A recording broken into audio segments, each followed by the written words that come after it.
Chapter 3. I clutched the icy spot on my back. "What is it?" I cried. "It's so cold." Nicole jumped to her feet and examined my back. "Jordan, you've been stabbed," she announced, "with a purple popsicle." As I turned around, I heard mean laughter. The Miller twins jumped out from behind the tree. I should have known. The Miller twins. Kyle and Kara. The twin pug noses. The beady little eyes. The matching short-cropped red hair. Yuck. They carried twin super soakers. Red ones. The Miller twins loved practical jokes. They're worse than I am, and much meaner. Everyone in the neighborhood is afraid of them. They pounce on little kids waiting at the bus stop and rob them of their lunch money. Once they blew up the Sachs' mailbox with a stink bomb. Last year, Kyle sucker punched me during a basketball game. He thought it was funny to watch me turn purple.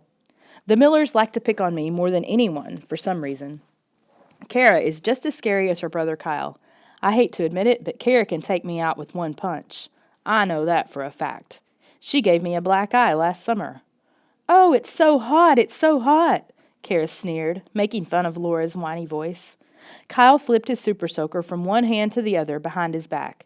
He tried to make it look like a really complicated move. Nicole tugged on the back of my shirt.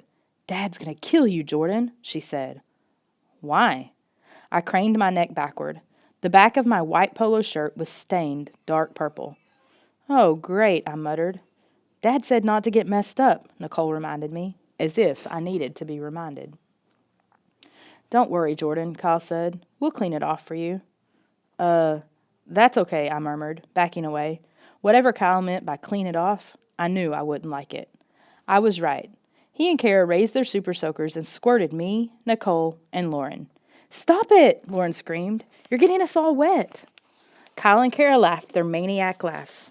"You said you were hot." They drenched us. My shirt was so wet I could wring a glass of water out of it. I glared at them. Kyle shrugged. "We were only trying to help." Yeah, sure they were. I should have been grateful that all they did was soak us. We got off easy. I can't stand the Miller twins. Neither can Nicole and Lauren. They think they're so hot just because they're 13 and they have a swimming pool in their backyard. Their father works at a movie studio. They're always bragging about how they got to go to sneak previews and hang out with movie stars. I haven't seen a movie star show up at their house yet. Not once. "Aw, you're all wet," Kara said, sneering. "Why don't you take a bike ride to dry off?" Nicole and I exchanged glances. When we're alone, we don't get along so well. But when the Millers are around, we have to stick together. We knew the Millers too well. They wouldn't mention our bikes without a reason. A bad reason. "What did you do to our bikes?" Nicole demanded. The Millers faked wide-eyed innocence. "Who? Us? We didn't do anything to your precious bikes. Go see for yourself." Nicole and I glanced around the side of Lauren's house where we'd left our bikes. "They look okay from here," Nicole whispered. "There's something wrong with them," I said. "They look weird." We approached our bikes. They looked weird, all right. The handlebars had been unscrewed and twisted backwards. "Hope you have reverse gear," Kyle snickered. Normally, I'm not the kind of guy who goes around getting into fights, but something in me snapped. This time, Kyle and Kara had gone too far. I jumped on Kyle. We tumbled to the ground. We wrestled. I tried to pin him with my knee, but he pushed me over onto my side. "Stop it!" Nicole screamed. "Stop it!" Kyle rolled me onto my back.